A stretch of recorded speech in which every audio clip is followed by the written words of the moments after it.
Ya, Assalamualaikum warahmatullahi wabarakatuh. Dengan saya Yunan Ilham Firdaus dari kelas BM6B Politeknik Negeri Jakarta. Hari ini saya akan mendeskripsikan tentang OS hasil remastering saya. Sebelumnya saya akan menjawab pertanyaan dulu. Jelaskan apa yang dimaksud dengan remastering Linux. Nah, remastering Linux itu adalah proses untuk membuat sebuah Linux baru dari Linux yang sudah ada.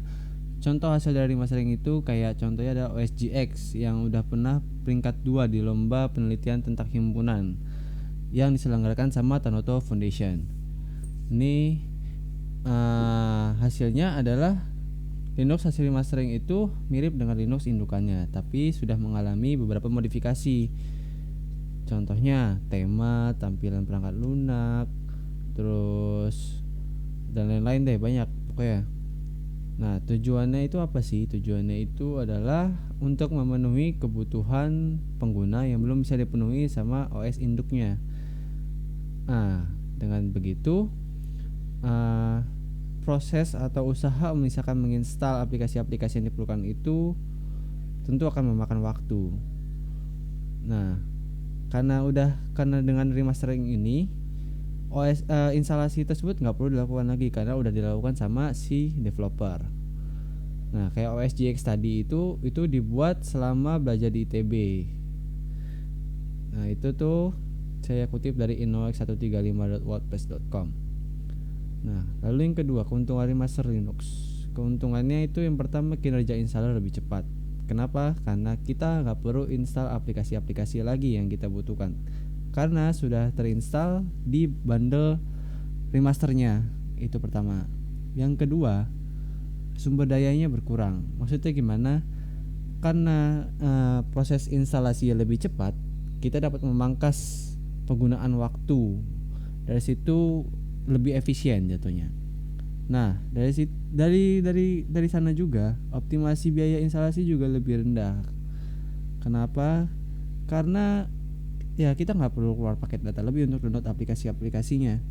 Dan apa namanya? Kita misalkan ada aplikasi yang purchase, nggak perlu beli lagi. Nah, lalu ada sistem operasi atau OS yang sesuai selera. Karena remastering itu intinya adalah modifikasi, penyesuaian dengan kebutuhan atau keinginan kita. Jadi, itulah mengapa remaster itu bisa sesuai dengan seleranya masing-masing. Nah, lalu yang ketiga, distro apa yang saya gunakan untuk proses remastering ini? Saya menggunakan Linux Ubuntu 16.04 long term service atau Xenial Serus. Mengapa saya pakai versi ini? Karena versi ini nggak terlalu tua dan nggak terlalu yang baru banget. Jadi OS ini versi ini nggak terlalu ketinggalan zaman, tapi nggak terlalu berat kayak versi yang paling baru. Tapi tetap mendapatkan update untuk beberapa tahun ke depan. Lalu manfaat apa yang dapat Anda ambil dari kegiatan remaster ini? Manfaatnya adalah saya lebih tahu tentang luasnya sistem operasi Linux.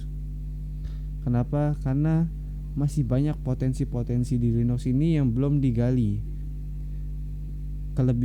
Salah satu kelebihannya itu kayak open source, dia kan kita dapat mengembangkan aplikasi kita sendiri, mengkustomisasi, pokoknya bebas kita mau ngapain aja aplikasi OS ini.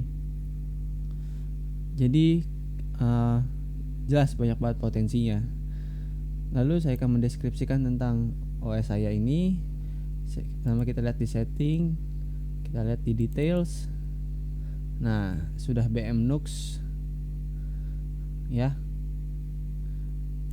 legal notice. Lalu aplikasi-aplikasi yang terinstall itu sudah banyak.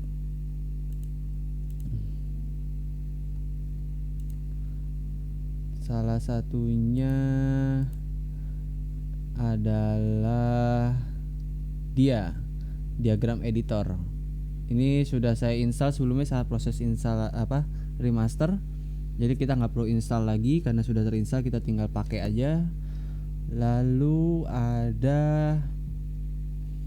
di sini saya masih menggunakan LibreOffice karena Dari referensi yang saya baca bahwa LibreOffice itu lebih baru, sedangkan OpenOffice itu sudah ditinggalkan. Makanya di sini saya tetap menggunakan LibreOffice. Nah, lalu ada Mendeley Desktop, ini sudah saya install dan ini tidak ada di Ubuntu Store. Jadi saya install menggunakan dari web. Jadi dengan remaster ini kita nggak perlu ribet-ribet lagi, download dulu dari webnya, terus kita install. Nah, sini sudah ada.